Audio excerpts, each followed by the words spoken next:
नमस्कार दोस्तों, मैं ऐसे सर आप सारे लोग को वेलकम करता हूं सफलता एजुकेशन में। मेरे प्यारे भाई, आप सभी को गुड इवनिंग, सभी को नमस्कार। आप सभी लोग को सफलता एजुकेशन में मोस्ट वेलकम है। सभी लोग तेजी से एक बार ज्वाइन करेंगे। सभी को गुड इवनिंग, सभी को मेरे प्यारे भाई गुड इवनिंग। चलिए, बच्चे आ गए हैं तो अब स्टार्ट किया जाए। देखिए मेरे भाई, पिछले क्लास अगर बात करेंगे तो पिछले क्लास हमने क्वेश्चन लगता है 16 तक करवाए थे। आप लोग को याद होगा। सभी को बात सुनाई दे रही है? चलिए बढ़िया, बहुत बढ़िया। 16 तक हमने क्वेश्चन करवाया था, ठीक है ना। आज हम 17 से स्टार्ट करेंगे, ठीक है ना। और 17 नंबर क्वेश्चन आपके स्क्रीन पर आ गया है। सभी लोग पढ़ करके इसका आंसर देंगे, क्या होगा, ठीक है ना। फोटो इलेक्ट्रिक प्रभाव में प्रकाश विद्युत धारा स्वतंत्र है। देखो मेरे भाई, फोटो इलेक्ट्रिक प्रभाव में, जिसको प्रकाश विद्युत प्रभाव कहते हैं, तो विद्युत धारा जो है ना, ये तीव्रता के समानुपाती होता है। प्रकाश की तीव्रता के समानुपाती होता है। आई क्या है? तो विद्युत धारा भाई। आई क्या है? विद्युत धारा। जो विद्युत धारा होगा ये प्रकाश की तीव्रता के समानुपाती होता है, ठीक है ना। और ये जो है ना, आवृत्ति पर निर्भर नहीं करता। आवृत्ति पर निर्भर है नहीं करता, नहीं करता भाई, ठीक है ना। और न ही तरंग दैर्ध्य पर निर्भर करता है। तरंग दैर्ध्य पर भी निर्भर नहीं करता, निर्भर नहीं करता, ठीक है ना। तो ये सब पॉइंट अगर याद रखेंगे तो क्वेश्चन बन जाएगा। फोटो इलेक्ट्रिक प्रभाव में प्रकाश विद्युत धारा स्वतंत्र है आपतित प्रकाश की तीव्रता से। हाँ, उस पर तो भाई डिपेंड कर रहा है जी। दो इलेक्ट्रोडों के बीच लगाए गए विभवांतर, उस पर भी डिपेंड करता है। उत्सर्जक पदार्थ की प्रकृति, पदार्थ की प्रकृति पर तो डिपेंड करेगा। आपतित प्रकाश की आवृत्ति से, यानी कि इससे एकदम स्वतंत्र होता है। इसलिए राइट आंसर क्या जाएगा? डी। आवृत्ति पर निर्भर नहीं करता, अर्थात इससे स्वतंत्र होता है, राइट, ठीक है ना। याद रखना है, ये पॉइंट्स याद रखिएगा। विद्युत धारा तीव्रता के समानुपाती होता है, आवृत्ति पर और तरंग दैर्ध्य पर निर्भर नहीं करता। आगे बढ़ते हैं अगले क्वेश्चन की ओर। डी ब्रोगली तरंग दैर्ध्य है। डी ब्रोगली तरंग दैर्ध्य, सोचो जी। तो डी ब्रोगली तरंग दैर्ध्य को हम लोग लेमडा से लिखते हैं और इसके लिए फॉर्मूला होता है H/P, H/mv। ऐसे मुख्य रूप से दो ही फॉर्मूला होता है, ठीक है ना। ये डी ब्रोगली साहब यही दोनों बताए थे। वो तो हम लोग जुगाड़ लगा के कुछ इसके अलावा और फॉर्मूला निकाल देते हैं जुगाड़ लगा के। क्या जी? कि H/√2m होगा। H/√2m होगा। तो ये कहीं ना कहीं एक्स्ट्रा जो है ना डिस्कशन करके लिखा गया। लेकिन ऐसा अगर बात करिएगा तो डी ब्रोगली साहब यही बताए, H/P, H/mv, ठीक है ना। लेकिन हम लोग चारों याद रखेंगे। अगर इस पर सवाल करेगा तो हम लोग यही दोनों से डिसाइड करेंगे। कुछ थ्योरेटिकल सवाल करेगा लैंग्वेज वाला तो भाई इससे करेंगे। जरूरत पड़ेगा तो उससे भी कर सकते हैं, टेंशन किस बात की है कि नहीं। तो इसका राइट आंसर क्या जाएगा? ये तो बी चल जाएगा जी, डायरेक्ट फॉर्मूला है। चलिए भाई आगे बढ़ते हैं अगला क्वेश्चन की ओर। फोटोसेल आधारित है। फोटोसेल मेरी भाई, फोटोसेल, सोलर सेल की बात करेंगे तो उसी को फोटोसेल भी हम लोग मान सकते हैं। फोटोसेल क्या है? एक ऐसा उपकरण है जो प्रकाशीय ऊर्जा लेकर विद्युत ऊर्जाएं बदलता है, उसी को फोटोसेल कहते हैं। फोटो का मतलब फोटोन से विद्युत धारा उत्पन्न कर रहा, फोटोन लेकर के, ठीक है ना। फोटोसेल आधारित होता है तो ये मेरे भाई प्रकाश विद्युत प्रभाव पर आधारित होता है। सीधा सीधा एकदम आंसर आ जाएगा। प्रकाश विद्युत प्रभाव पर आधारित होता है, धारा के रासायनिक प्रभाव पर नहीं, धारा के चुंबकीय प्रभाव पर नहीं, विद्युत चुंबकीय प्रेरण पर नहीं। ये प्रकाश विद्युत प्रभाव में ये सब चीजें दिखता है कि जब अधिक आवृत्ति वाले प्रकाश को धातु की सतह पर गिराते हैं तो धातु की सतह से इलेक्ट्रॉन का उत्सर्जन होता है। उस इलेक्ट्रॉन को फोटो इलेक्ट्रॉन, और इस घटना को प्रकाश विद्युत प्रभाव कहते हैं, ठीक है ना। तो फोटोसेल आधारित होता हुआ प्रकाश विद्युत प्रभाव पर। आगे बढ़ते हैं। एक इलेक्ट्रॉन 5 वोल्ट विभवांतर तक त्वरित किया जाता तो इलेक्ट्रॉन द्वारा अर्जित ऊर्जा होगी। मेरे बुआ, अर्जित ऊर्जा वही काइनेटिक एनर्जी कहा जा रहा है।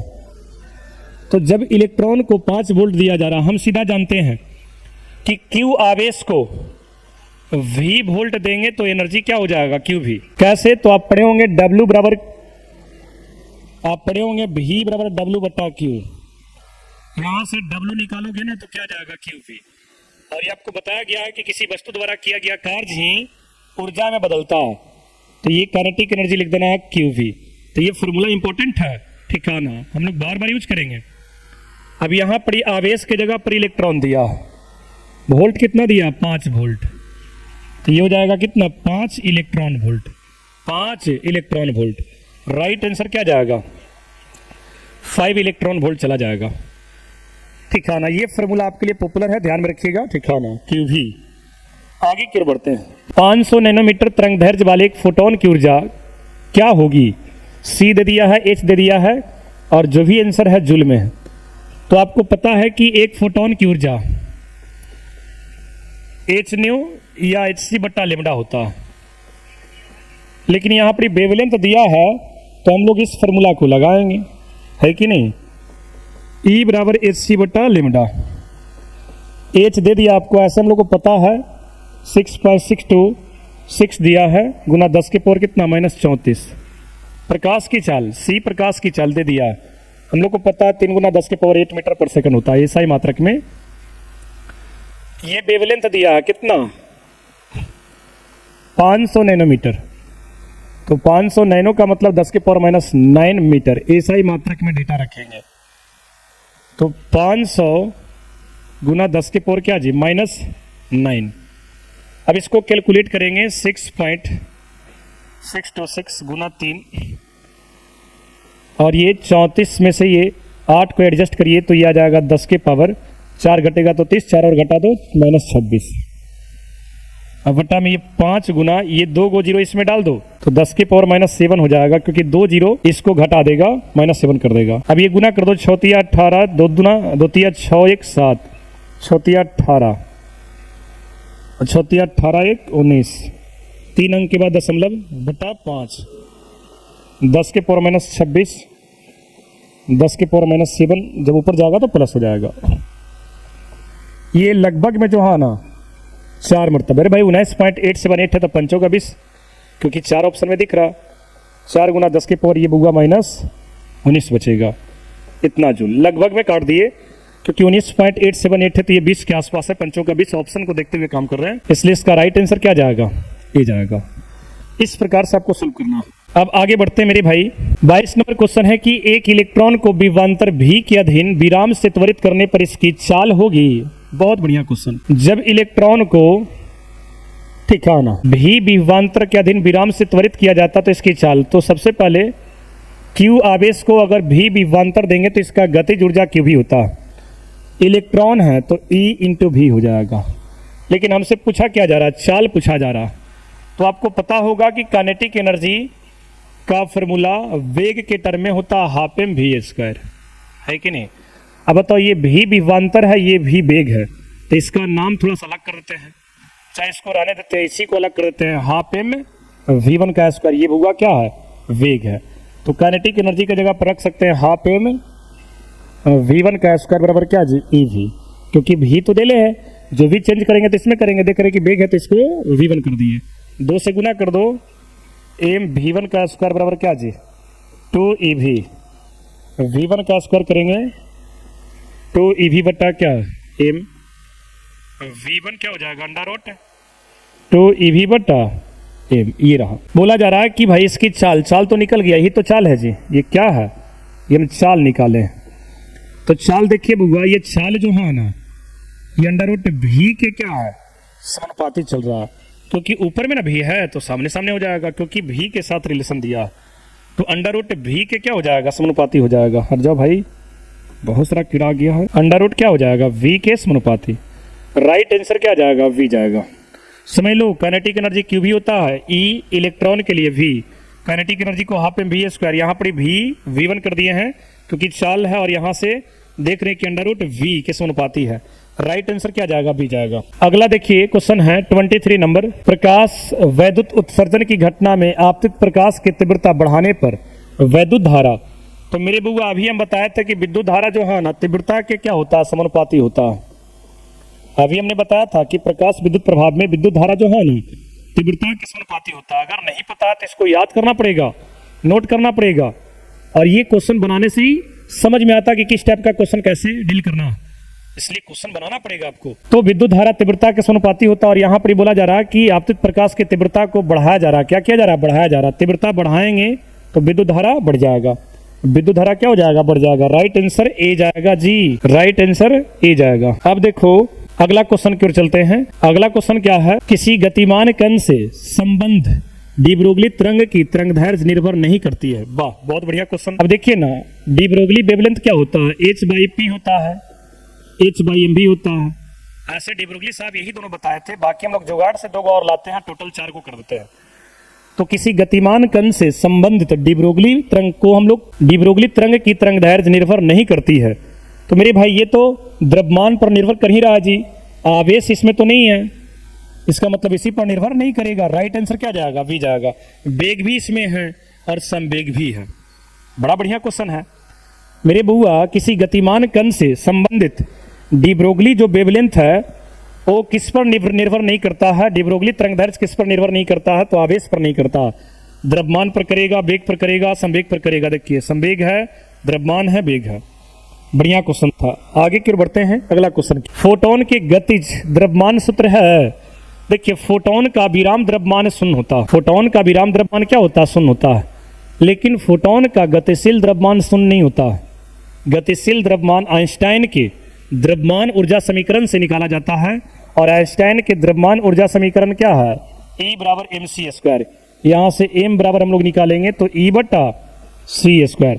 और बोले थे कि E क्या है? तो एक फोटोन की ऊर्जा जो कि h न्यू या hc बटा लेमडा होता है। तो हम ये दोनों रखेंगे तो ये हो जाएगा h न्यू बटा c²।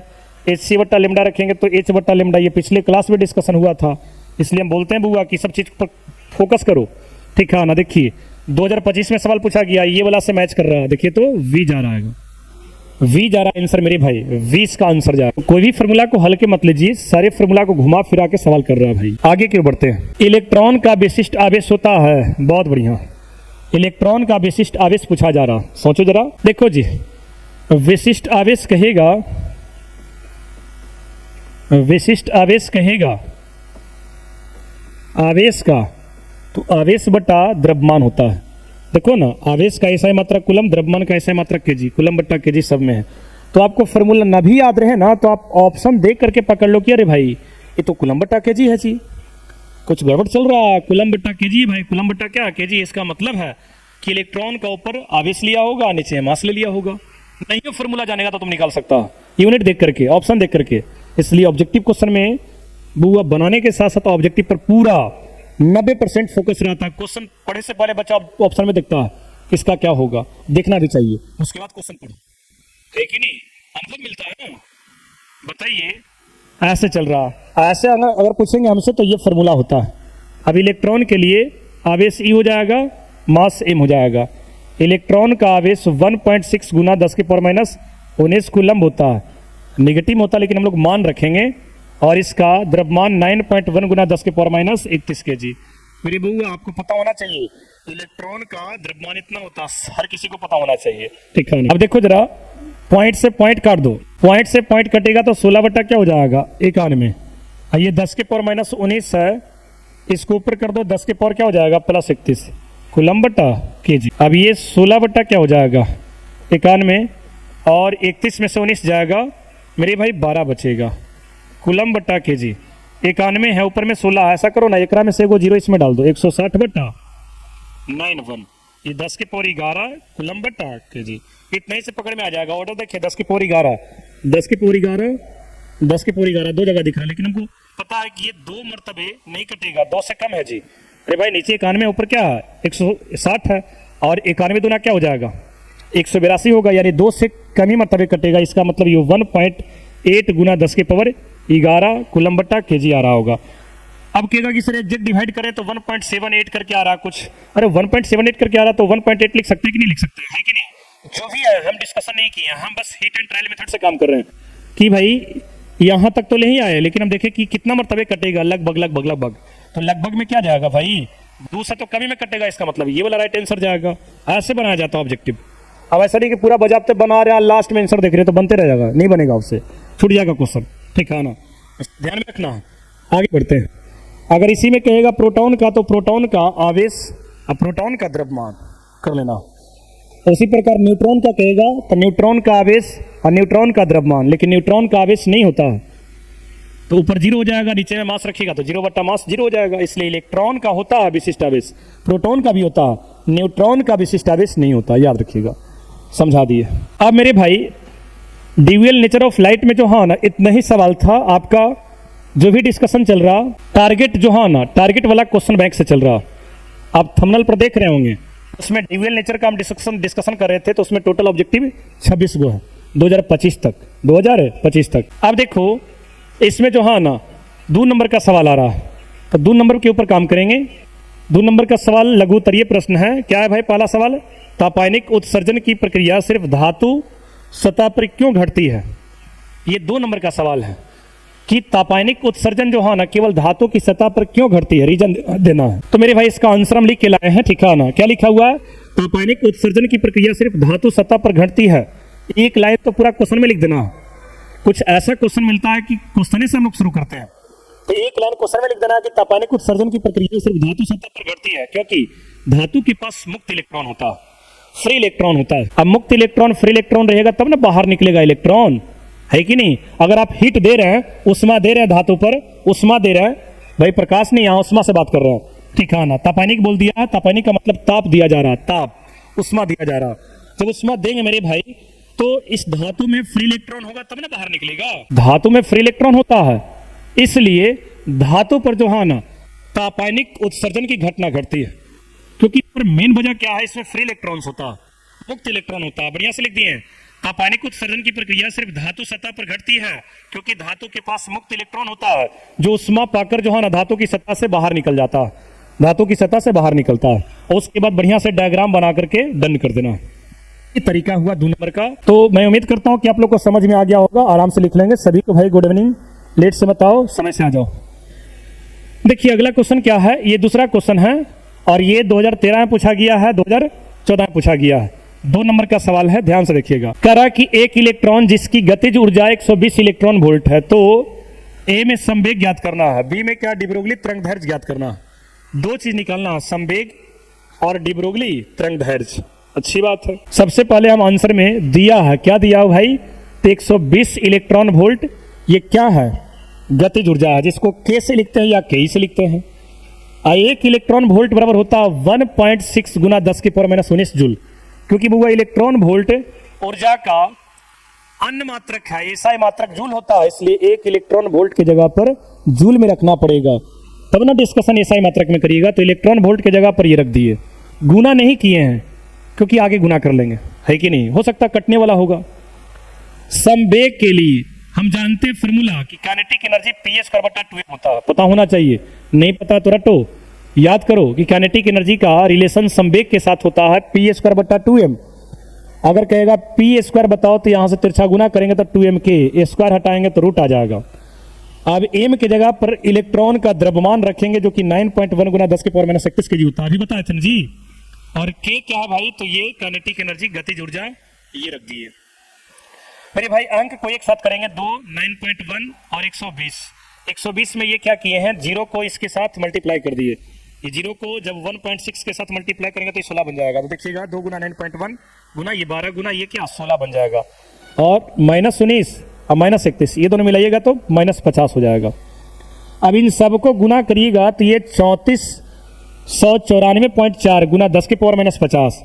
अब देखो ना इसका वर्गमूल जो है ना ये निकाल सकते हैं, 59.11 आ रहा और 10 की पावर 50 माइनस में है, माइनस से 50 है तो 10 की पावर -25 का स्क्वायर कर सकते हैं और स्क्वायर से ये रूट खत्म हो जाएगा तो क्या बचेगा 10 की पावर माइनस, ठीक है ना, 10 की पावर -25 -50 का कहेगा तो -25। ये मेरे भाई संवेग निकल गया। तो ये सब कैलकुलेशन आपको करने आना चाहिए। अब ना करने आएगा तो भाई आपका गलती है, सीखो। तो संवेग निकाल दिया। अब डिब्रोगली तरंगदैर्घ्य ज्ञात करें। देखिए बी में डिब्रोगली तरंगदैर्घ्य के लिए लेमडा बराबर h/p, यही तो पहला फॉर्मूला है।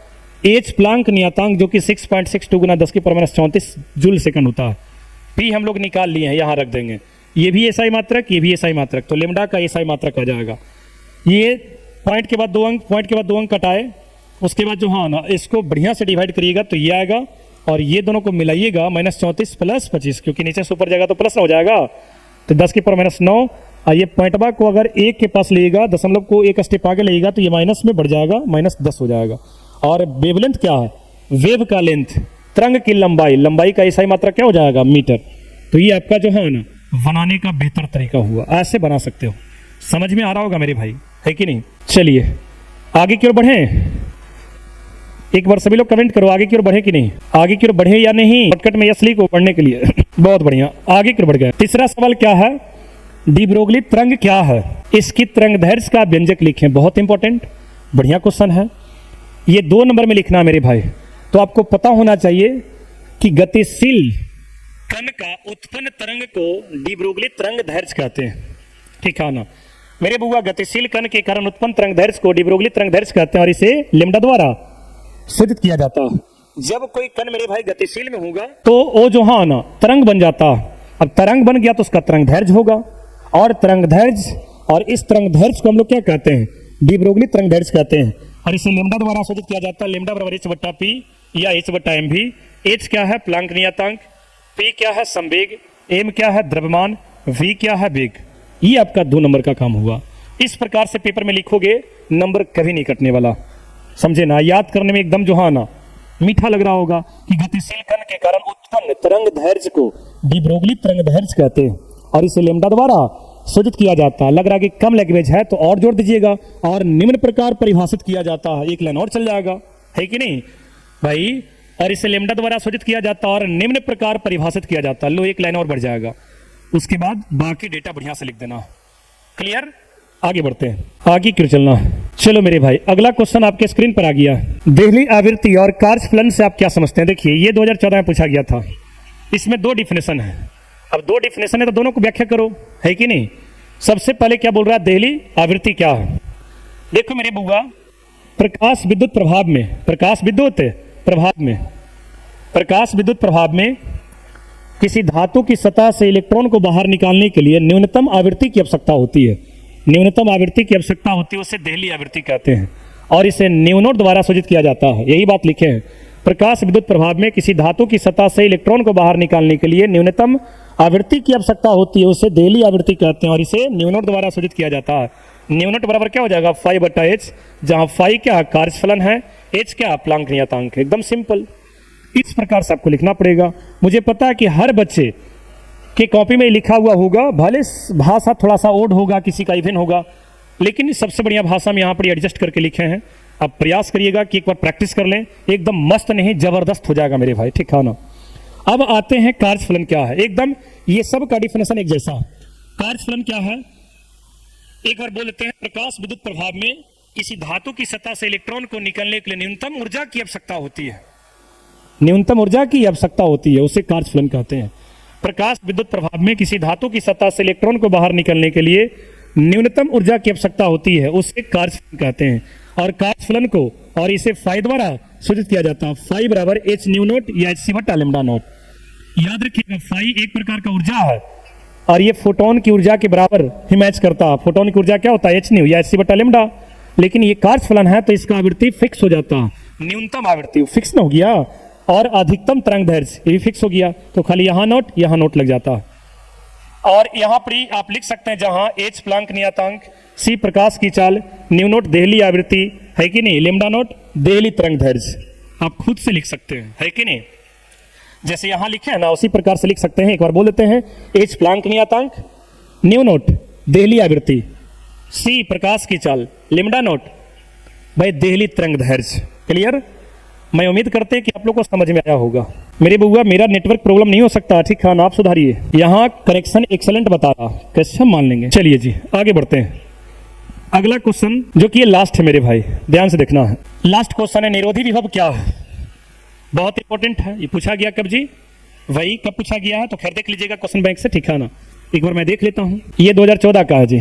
निरोधी विभव क्या है, देखो मेरे भाई, प्रकाश विद्युत प्रभाव के कारण उत्पन्न विभव को शून्य करने के लिए जितने ऋणात्मक विभव की आवश्यकता होती है उसे निरोधी विभव कहते हैं और इसे V नोट द्वारा सूचित किया जाता है। V नोट बराबर Kmax/E होता है। यही लिखे हैं, प्रकाश विद्युत प्रभाव के कारण उत्पन्न विभव को शून्य करने के लिए जितने ऋणात्मक विभव की आवश्यकता होती है उसे निरोधी विभव कहते हैं और इसे V नोट द्वारा सूचित किया जाता है। V नोट बराबर क्या हो जाएगा, Kmax/E, जहां हुआ Kmax क्या अधिकतम गतिज ऊर्जा, E क्या इलेक्ट्रॉनिक आवेश जिसका मान होता है 1.6 × 10⁻⁻19 कूलम। तो इस प्रकार से मेरे बुआ आपको समझना होगा, है कि नहीं। ये 2 नंबर में पूछा गया है, आप ऐसा ही लिखेंगे, नंबर नहीं कटने वाला, ठीक है ना। अगर इस प्रकार से लिखते हैं तो मेरे भाई 70 में 70 नंबर मिलने वाला। एक आध नंबर माइनर मिस्टेक अगर ग्रामर के दृष्टिकोण से हो सकता है, थोड़ा सा काटने अलग बात है, लेकिन 70 में 70 देगा अगर ऐसे लिखता है तो, ठीक है ना। तो आज के लिए बस इतना ही, ठीक है ना। यदि सबको अच्छा लगा मेरे भाई तो एक बार वीडियो को लाइक करेंगे, मैं देखना चाहता हूं कितने लोग लाइक कर रहे हैं। एक बात समझिए मेरे भाई, इस कंटेंट को तैयार करने में हमको 2 घंटा समय लगा। क्यों? क्योंकि टोटल लिख करके लाए, चाहे ऑब्जेक्टिव हो चाहे 2 नंबर का हो, ठीक है ना। तो टाइम लगा हमको 1 से 1.5 घंटा, कारण के राइटिंग के साथ लिखें कि आपको दिक्कत ना हो। तो 1 से 1.5 घंटा जो भी हो लिखने में हमको टाइम लगा। तो आप जो है ना इसको जरूर प्रैक्टिस कर लीजिएगा। आपको एकदम सीधा कंटेंट दिया गया है बढ़िया से, आधा घंटा का लेक्चर है, बड़ी तो आपको जो है ना 1 घंटा समय देना पड़ेगा। तो जरूर इसको प्रैक्टिस कर लीजिएगा बढ़िया से। बाकी इसमें जो है ना छठा से हम अगली क्लास करेंगे, ठीक है ना। तो आज के लिए बस इतना ही। आप सारे लोग को जुड़ने के लिए बहुत बहुत धन्यवाद। सभी को गुड नाइट।